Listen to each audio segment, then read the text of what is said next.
बच्चों आता है सेकंड एप्लीकेशन में सेकंड रहेगा हमारा magnetic field due to straight current carrying conductors. अभी तक क्या था, अभी हमारे पास सर्कुलर कॉइल थी, उसके लिए मैग्नेटिक फील्ड निकालना था। और बच्चों अब इसमें निकालना है स्टेट करंट कैरिंग कंडक्टर्स की मैग्नेटिक फील्ड और यूज करना है बियो-सावर्ट लॉ को। ठीक है, देखिए स्टार्ट करने से पहले चैनल को अभी सब्सक्राइब करिए ताकि आपको सीएससी के लेटेस्ट वीडियोस और नोटिफिकेशन मिलते रहें। देखते हैं, सबसे पहले लेट सपोज एक स्टेट कंडक्टर ए बी और कोई एक पॉइंट मान लीजिए। यहाँ पे इस पॉइंट पी पर हमें मैग्नेटिक फील्ड निकालना है बच्चों। ठीक है, अब कई जैसे सपोज करिए पॉइंट हमने यहाँ माना, इट मे बी चेंज, ये चेंज भी तो हो सकता है। और ये स्टेट बायर है, इसमें करंट हमारा आई जा रहा है। अब इस पॉइंट को हमारा यहाँ पे हो सकता है, यहाँ पे हो जाएगा, यहाँ पे हो जाएगा, यहाँ पे। और अगर हमने यहाँ पे मांगा तो इसको लोकेट कैसे करेंगे? तो गाइज ये पॉइंट जो है लोकेट होगा जाके इनके एंगल से। कैसे?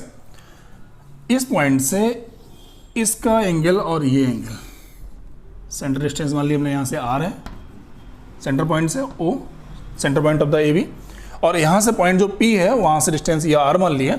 और ये जो एंगल है हमारे वो φ1 माने गए हैं और ये φ2 मान लिया हमने। ठीक है, अब गाइज क्या होगा, अगर मान लीजिए ये वाला पॉइंट चेंज होता है तो ऑब्वियसली क्या होगा, अगर मान लो यहाँ पे आ जाएगा तो यहाँ से क्या होगा, ये वाला एंगल अलग बन जाएगा दोनों। तो ये φ1 और φ2 जो क्या कर रहे हैं, पी पॉइंट को एड्रेस कर रहे हैं। ठीक है, तो अगर ये चेंज होगा तो ये एंगल भी चेंज हो जाएंगे हमारे। डन।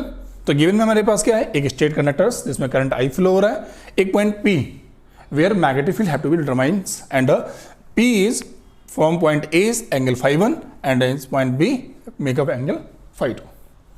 ठीक है, and distance is the R, ये हमें गिवन है।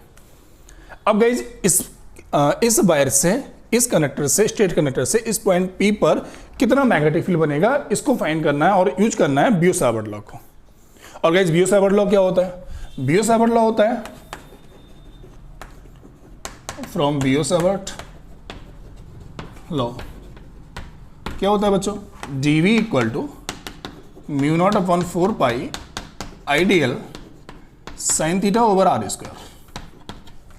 अब गाइज यहाँ पे dv मैग्नेटिक फील्ड इस पॉइंट पे कितना बनेगा, ये है I फॉर करंट है, dl कंपोनेंट है, यहाँ पर तो पूरी लेंथ इसकी l हमने मान रखी है। तो इसके लिए हमें क्या चाहिए, इस फॉर्मूले को अगर लगाना है तो ऑब्वियसली क्या मानना पड़ेगा, dl। तो बच्चों हमने क्या किया, इसका छोटा कंपोनेंट यहाँ पे मान लिया कोई सा। ये dl बहुत छोटा कंपोनेंट होता है बट हम इसको ज्योमेट्री के लिए थोड़ा सा बड़ा मान लेते हैं, तो ये dl आ गया।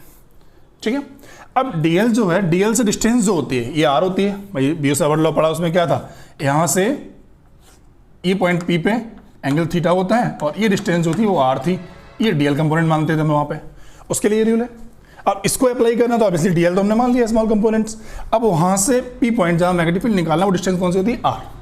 तो बच्चों ये वाले पॉइंट्स हैं, यहाँ से मान लो चाहे आप यहाँ से मान लो, क्योंकि बहुत छोटा कंपोनेंट है तो दोनों डिस्टेंस लगभग बराबर रहेंगी। दैट इज वाई ये पॉइंट मान लिया और यहाँ से मान लिया ये डिस्टेंस dl से p तक की होगी r। आप चाहे यहाँ से मान लो चाहे यहाँ से मान लो, कोई इश्यू नहीं कि बहुत छोटा कंपोनेंट होता है यहाँ पे। ठीक है, अब इसके बाद बच्चों हमें और क्या चाहिए, एंगल थीटा चाहिए। थीटा एंगल कौन सा होता है, dl सॉरी r से और ये डिस्टेंस पे, जैसे मान लीजिए ये वाला एंगल थीटा होता है। ठीक है, तो हमने यहाँ पे क्या किया, इसी एंगल थीटा को मान लिया। ठीक है, ये सारे कंपोनेंट हमें मानने पड़ेंगे। क्यों मानने पड़ेंगे, क्योंकि गिवन में हमें ये सब नहीं थे और यूज इसी को करना है बियो-सावर्ट लॉ को, तो दैट्स वाई हमने ये सब नोन कर लिया। अब गाइस यहाँ से क्या होता है, एक पॉइंट और मान लेते हैं हम लोग। इस जगह से ये जो पूरा एंगल बन रहा है इसका सेंटर पॉइंट से, भाई डिस्टेंस जो इतने भी एंगल हमने निकाले हैं φ1 φ2 वो कहाँ से माने, इस OI लाइन से तो माने, ये वाले φ1 ये φ2। तो इससे हमने एंगल मान लिया ये वाला φ। क्यों? अब ये φ एंगल इसलिए मान लिया क्योंकि हमें क्या करना है, ये φ कहाँ तक इंक्रीज करेगा, φ1 तक ऊपर इंक्रीज करेगा और नीचे कहाँ इंक्रीज करेगा, मैक्सिमम भाई यहाँ से इंक्रीज कर रहा है φ2 तक जा रहा है और ऊपर इंक्रीज कर रहा है φ1 तक इंक्रीज कर रहा है। ठीक है, मतलब ये जो पॉइंट P एड्रेस हो रहा है वो φ1 φ2 हो रहा है और इसको एड्रेस कर रहे हैं हम लोग φ वाले एंगल से, मतलब φ इंक्रीज करेगा φ1 और φ2 को। इसको हम लिमिट के रूप में बाद में यूज करेंगे, तो इसको सॉल्व करेंगे अभी। ठीक है बच्चों, अब यहाँ पे क्या होता है, जब अगर ये एंगल φ है तो अब ये छोटा ये तो एंगल पूरे के लिए है ना, ये वाला φ यहाँ सेंटर पॉइंट से, और हमें क्या लेना है, dl कंपोनेंट लेना है, तो इसके लिए स्मॉल एंगल लेना पड़ेगा। तो स्मॉल एंगल में क्या करेंगे, ये पूरा φ है तो इसका छोटा एंगल ये वाला हो जाएगा d φ। डायग्राम बड़ा ध्यान समझना पड़ेगा आपको। यहाँ पे ये वाला पूरा एंगल φ है तो इसका छोटा एंगल मान लिया, dl लेंथ के लिए कितना हो गया, d φ स्मॉल कंपोनेंट। ठीक है, अब बच्चों एक काम और किया हमने, यहाँ से इसको डाल दिया परपेंडिकुलर सी डी। कैसे? जैसे मान लीजिए ये डी एल है और ये लेंथ हमारी यहाँ से लेके यहाँ तक पी है, ये पी पॉइंट है, ठीक है। इस तरीके से था, मैं इस डायग्राम को यहाँ बना रहा हूँ। डी एल और ये वाला पॉइंट जो है पी है, ठीक, और ये वाला एंगल थीटा था और हमने क्या किया, यहाँ डाल दिया परपेंडिकुलर एस से, ये डाल दिया पॉइंट सी और यहाँ डाल दिया डी, सी डी। ये सब क्यों कर रहे हैं हम लोग? ये सब इसलिए कर रहे हैं क्योंकि हमें यूज करना है इस वाले फॉर्मूले को, और बाद में इस वाले फॉर्मूले से जो नॉन वैल्यू थी हमारी φ1, φ2, r और l लेंथ, इसमें कन्वर्ट करना है, ठीक है। इसी वजह से ये सारे पॉइंट हमें यहाँ पे रिक्वायर होंगे अभी जब डेरिवेशन करेंगे तब। ओके गाइस, डायग्राम समझ में आया? एक बार फिर समझ लीजिए। यहाँ पे l लेंथ का कंडक्टर हमारे पास है, इस कंडक्टर से इस पॉइंट P पर बनने वाला मैग्नेटिक फील्ड हमें फाइंड करना है और यूज करना है बियो-सावर्ट लॉ को। उसके लिए हमने क्या किया, इस P को एड्रेस करने के लिए तो एंगल φ1, φ2 माने हैं और इस O पॉइंट से इसका एंगल फाई माना है, इसका स्मॉल एंगल d फाई बन रहा है, यहाँ से ये डाला है, यहाँ से परपेंडिकुलर CD, ये यहाँ पे 90 एंगल बना रहा है इस तरीके से, और ये एंगल थीटा है जिसको बियो-सावर्ट लॉ से हमें लगाना है, ठीक है। तो मैग्नेटिक फील्ड इस पॉइंट P पर इस DL से बनने वाला इतना हो जाएगा, ठीक है। तो magnetic field due to straight conductor from Biot Savart law dV equal to ये वाला हो गया। अब बच्चों ये सारे point DL, theta, R, phi, ये सारे हमारे कैसे हैं, माने हुए हैं जो पॉइंट सपोज किए थे हमने, हमें गिवन में रियल पॉइंट है φ1, φ2 और R, इनमें कन्वर्ट करना है, ठीक है। तो हमने क्या किया, सबसे पहले यहाँ देखिए इस वाले पॉइंट में ये ट्राइंगल लेते हैं, जरा हम यहाँ पे पॉइंट डाल देते हैं CD, मैंने डाल दिया यहाँ पे E, ये वाला पॉइंट E डाल दिया, ठीक। अब ट्राइंगल जरा CDE देखिए, यहाँ पे CDE वाले केस में क्या है, CDE वाले केस में अगर हम यहाँ पे देखें तो ये वाला पॉइंट CD इक्वल टू कितना हो जाएगा, तो ऑब्वियसली बच्चों ये वाला 90 है, 90 के सामने ये क्या होता है, हाइपोटेनस होता है, ठीक है। और इसके अलावा दूसरा यहाँ पे ये डिस्टेंस साइन थीटा एंगल, तो यहाँ हो जाएगा साइन थीटा इक्वल टू ये एंगल लगाया हमने यहाँ से परपेंडिकुलर अपॉन हाइपोटेनस। परपेंडिकुलर कौन सा है बच्चों, ये वाला CD, अपॉन हाइपोटेनस बच्चों कौन सा है, 90 के सामने वाला होता है DL, ठीक है। तो यहां से बच्चों CD इक्वल टू क्या हो जाएगा, CD इक्वल टू हो जाएगा DL साइन थीटा, उठा के यहां प्लेस कर दे, DL साइन थीटा को चेंज कर दिया तो यहां से हो गया DV equal to μ0 upon 4 pi I, DL sine theta को रिप्लेस किया किससे बच्चों, CD से, CD अपॉन R स्क्वायर, ठीक है। एक काम हो गया हमारा। अब इसके बाद हमें इस R को भी रिप्लेस करना है, तो देखिए बच्चों यहाँ पे आइए, अब हम ले रहे ट्राइंगल कौन सा, CPE ट्राइंगल लिया, यहाँ पे एंगल कितना बन रहा है, D फाई बन रहा है बच्चों, ये वाला, और D फाई इक्वल टू अगर इस ट्राइंगल लेंगे CDP वाले में तो बच्चों क्या हो जाएगा, एंगल इक्वल टू R का अपॉन लेंथ होती है। अब गाइस ये लेंथ पूरी R है और ये छोटी सी लेंथ है, तो इसको लगभग हम इसको भी R ही मान लेते हैं, ठीक है। ये जो PD लेंथ हमारी हो जाएगी दैट इज एप्रोक्स R, क्योंकि ये बहुत नियरेस्ट है, इसको डायग्राम को मैंने यहाँ बनाया, लेकिन ये R इतनी और ये लगभग बहुत पास में बनी हुई है, डायग्राम बड़ा दिख रहा है, वैल्यू बहुत छोटी है वहाँ पे ट्रिग्नोमेट्री तरीके से, दैट इज वाई यहाँ से and D phi equal to angle equal to arc CD upon R। तो बच्चों यहाँ से देखिए CD इक्वल टू कितना हो जाएगा, CD इक्वल टू हो जाएगा D फाई R, उठा के यहाँ प्लेस करेंगे तो बच्चों यहाँ से हो जाएगा DV equal to μ0 upon 4 pi I, CD को रिप्लेस किया इसकी वैल्यू से D phi R upon R square, R से एक पावर कट जाएगी हमारी बच्चों, तो क्या बचेगा यहाँ से बचेगा DV equal to μ0 upon 4 pi I D phi upon R। बच्चों अभी भी हमारी R बची हुई है और R को हमें कन्वर्ट करना है इस वाली R की वैल्यू में, क्यों, हमें ये R φ1, φ2 यहाँ पे लेके आना है। इन सब कंपोनेंट को जो हमने इसमें माने हुए थे, कौन कौन से, DL, थीटा, R, ये सब माने हुए हैं, इनको सबको हटाना था हमें, ठीक है। तो एक तरीका और है, यहाँ पे हमने क्या किया, ट्रायंगल ले लिया, कौन सा है, ये देखिए OPE, यहाँ लिखेंगे इन ट्रायंगल OPE में जाइएगा, OPE पूरा ट्रायंगल लिया, ये एंगल कौन सा बच्चों, थीटा, एंगल के सामने क्या होता है, ये परपेंडिकुलर होता है और यहाँ पे ये 90 बना रहा है, तो 90 सामने वाला ये कौन सा हो जाएगा, हाइपोटेनस हो जाएगा। तो हाइपोटेनस मुझे मालूम है, बेस मुझे मालूम है, तो कौन सा लगा दें, cos थीटा इक्वल टू क्या होता है बच्चों, बेस अपॉन हाइपोटेनस। तो यहाँ से हो जाएगा cos theta equal to cos theta equal to base, base कौन सा है, ये वाला, आर अपॉन हाइपोटेनस कौन सा है, आर। तो बच्चों यहां से 1 अपॉन आर इक्वल टू हो जाएगा कॉस थीटा अपॉन आर। देखो यहां पे 1 अपॉन आर इक्वल टू, तो यहां से हो गया दैट्स वाई कॉस थीटा नहीं कॉस फाई, कॉस ये एंगल फाई माना हुआ है, कॉस फाई, इस तरीके से यहां रिप्लेस करेंगे तो ये हो जाएगा dv इक्वल टू, इस जगह प्लेस कर रहे हैं mu naught upon 4 pi, mu naught upon 4 pi I D phi, 1 upon R को रिप्लेस करेंगे तो क्या हो जाएगा cos phi upon R, cos phi upon are.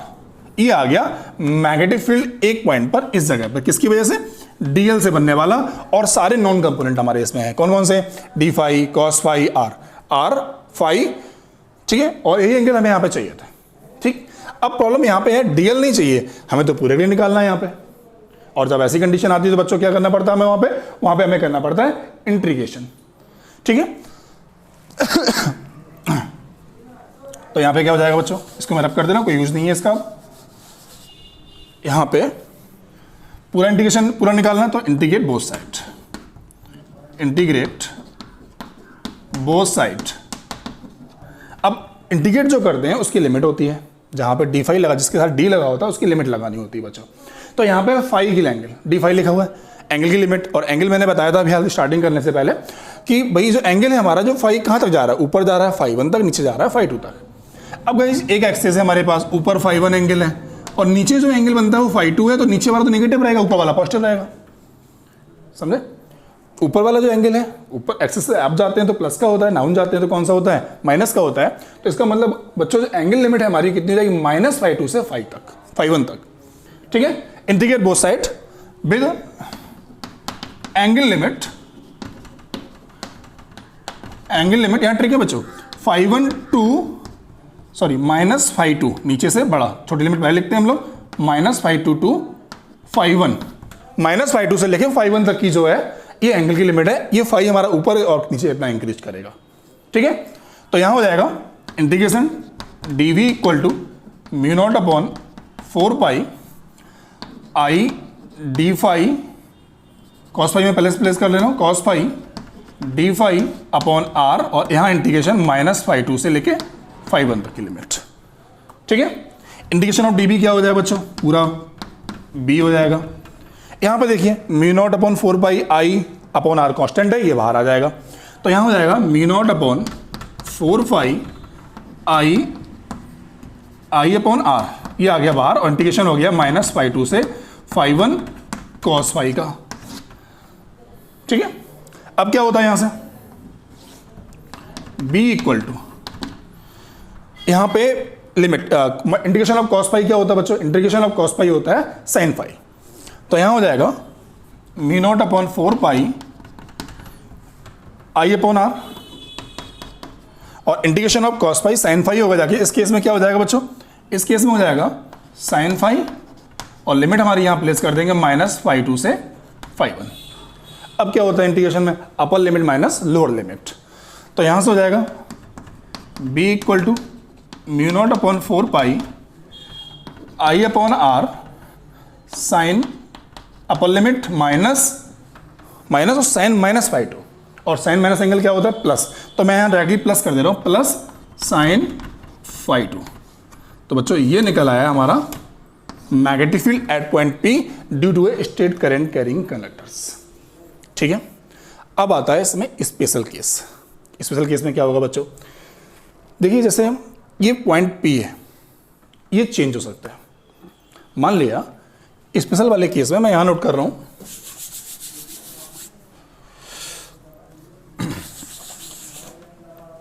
यहां देखिएगा स्पेशल केस,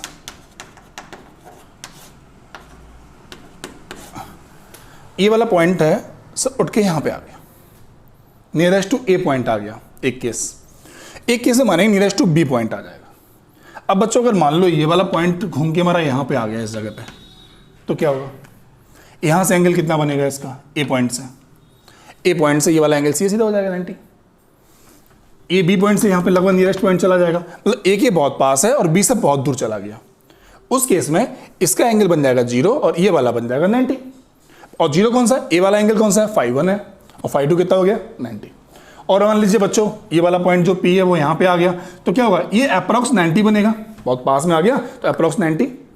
और ये वाला कितना बन जाएगा 0। तो दोनों केसेस लगा देते हैं कि ∅1 एक बार 0 है, एक बार 90 है, या नियरेस्ट टू ए पॉइंट और बी पॉइंट। तो यहाँ लिखेंगे when P is nearest to A, ये वाला P यहाँ पे आ गया, तो बच्चों ये वाला एंगल तो 0 बन गया, यहाँ से लगभग 90 बन गया। तो इस केस में बच्चों क्या हो जाएगा, ∅1 इक्वल टू रख देंगे 0 एंड ∅2 इक्वल टू रख देंगे 90। यहाँ प्लेस करते हैं sin ∅1 sin 0, और sin 0 की वैल्यू कितनी होती है बच्चों, sin 0 की वैल्यू होती है 0 और sin 90 की वैल्यू होती है कितनी 1। ठीक है, तो ये 0 1 1 कितना हो गया 1, तो ये बचेगा जाके। तो इस केस में बच्चों क्या हो जाएगा, तो मैग्नेटिक फील्ड हो जाएगा B इक्वल टू μ0/4 I/R। और जब B के पास आ जाएगा तब यही केस बनेगा, क्यों, ∅2 0 हो जाएगा और ये कितना हो जाएगा 90, सेम सेम रहेगा।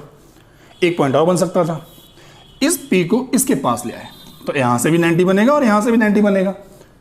ठीक है, तो P is nearest to A when P is nearest to O point. ये P जो है यहां पे आ गया, ठीक है, पहले A और B के नियरेस्ट आएगा, सेम आंसर आएगा। और O के नियरेस्ट तो यहां से भी 90 और लगभग यहां से भी 90, दोनों 90 बन गए। sin 90 प्लस sin 90 दोनों की वैल्यू 1 1 कितना हो जाएगा 2। तो गाइस इसमें क्या हो जाएगा, ∅1 equal to ∅2 equal to 90 degree.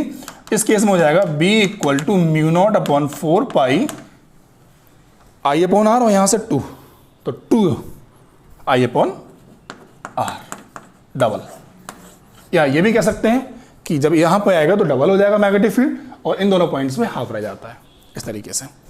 ठीक है, तो ये है हमारा magnetic field due to straight current carrying conductors. Note कर लीजिएगा इसको।